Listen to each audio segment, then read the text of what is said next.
How can we be broad and multifaceted in life and love without being scattered, timid, and non-committal?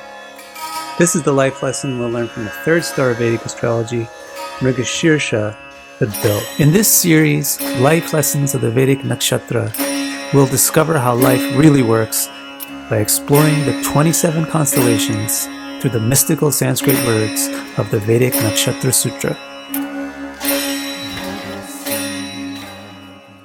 So soon I'm going to publish my translation and explanation of Taittiriya Brahmana's Nakshatra Sutra, which is a condensed mystical code from the ancient Veda that reveals the secrets of both the healthy and the dysfunctional implications of every star in Vedic astrology.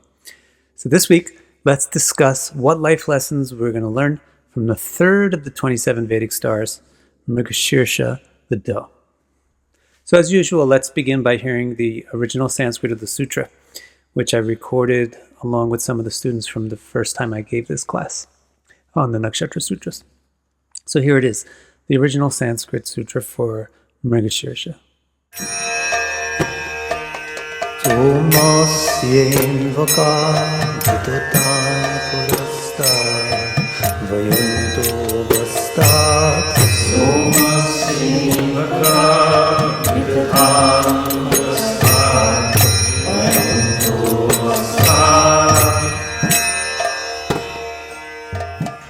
So the basic translation here is, the gentle moon's tranquil entreaty needs diffusions to weave pairs together. Now let me explain the basic concept in these brief words. The main thing that you need to understand from the sutra is that Mṛgaśīrṣā, or the doe, is a very gentle nakshatra. It's a very gentle star in Vedic astrology, as you would expect from having the symbol of Mriga, which means a doe. Mṛgaśīrṣā, the doe eyes, the doe face. So the words used in the sutra are very, very gentle. All the words are very gentle. Soma, invaka, vitatani, vayanto. These are all very gentle feminine words. Soma is a name for the moon, and it's a name for the moon because, like the moonlight, the word means very soft, gentle, and it has a nourishing feeling, like a mothering feeling or a very kind feeling is in the word soma. And then the word invaka is used. Invaka is a word for a very softly sung prayer or a very softly sung entreaty or a request, very gentle request. It's like a supplication or an entreaty.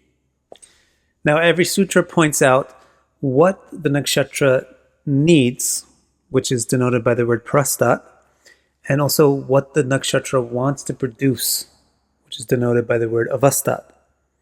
So the need and objective for the doe, Mṛgaśīrṣā, is vitatani and vayanto. The need is that it needs to diffuse vitatani. Also the word diffuse, vitatani, spread out, it means like vaporized and not solidified.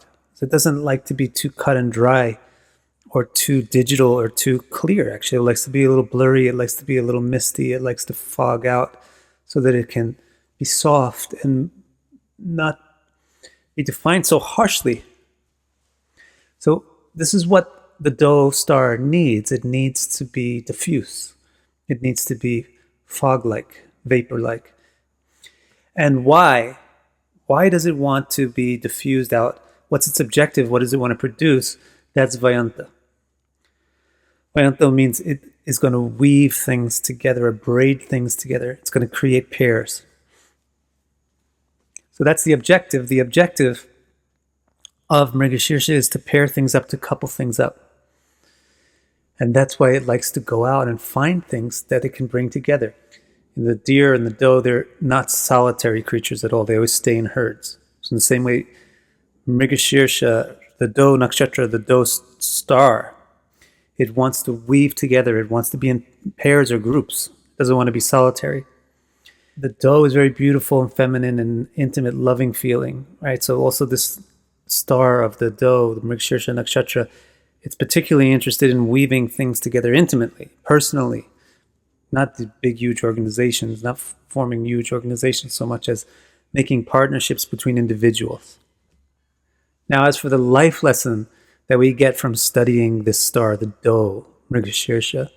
This life lesson is going to answer the question of how can we be broad and multifaceted, which is what Mṛgaśīrṣā wants, right? It wants Vitatani, to be broad, to be spread out, to be multifaceted, not to be boxed in.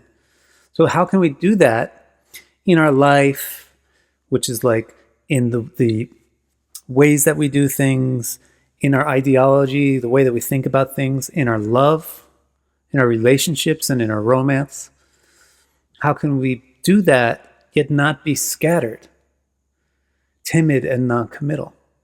How can we be broad and multifaceted like a deer wanting all these partnerships, but not be scattered by that, not be timid and lack confidence in ourselves, and also not lose the committalness when it comes to relationships, right? If spreading out in relationships means losing the committedness to one of them.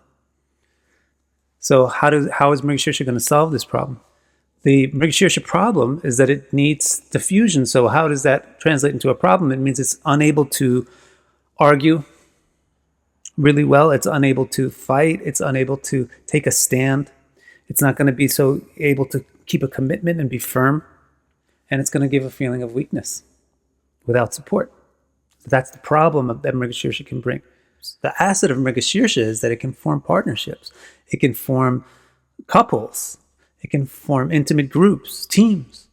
But the problem is that it's not committing to the team, right? So here's the problem with Mṛgaśīrṣā is when Mṛgaśīrṣā becomes problematic, you'll find there's a need for teams, but then there's a lack of commitment to the team.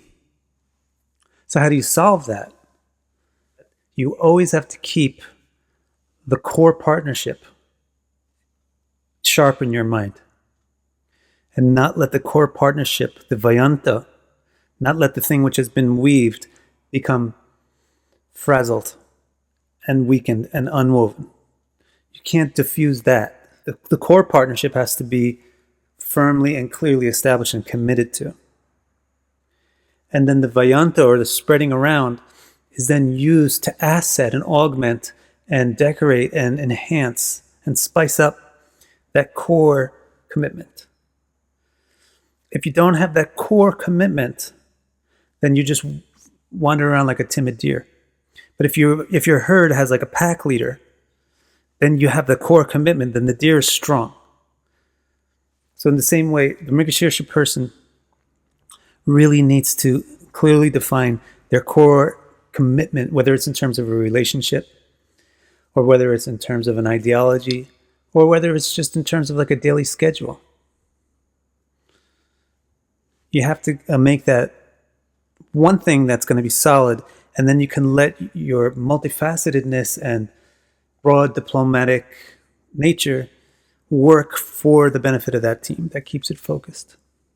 If you don't do that, then you just scatter without a center and feel weak without that center. So there you go.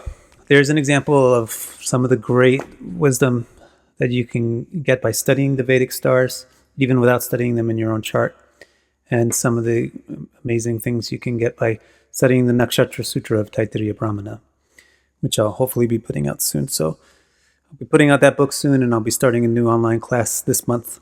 So please keep your ears up to my channel or my website, victicare.com, or on Facebook and so on, to keep up with my announcements about this stuff. Thank you so much. Stay tuned for the next star next week. Don't miss the life lessons from the other 26 star clusters of Vedic astrology. Subscribe to my channel now. And keep your ears up for announcements about the release of this book and the next online classes about it. Thanks.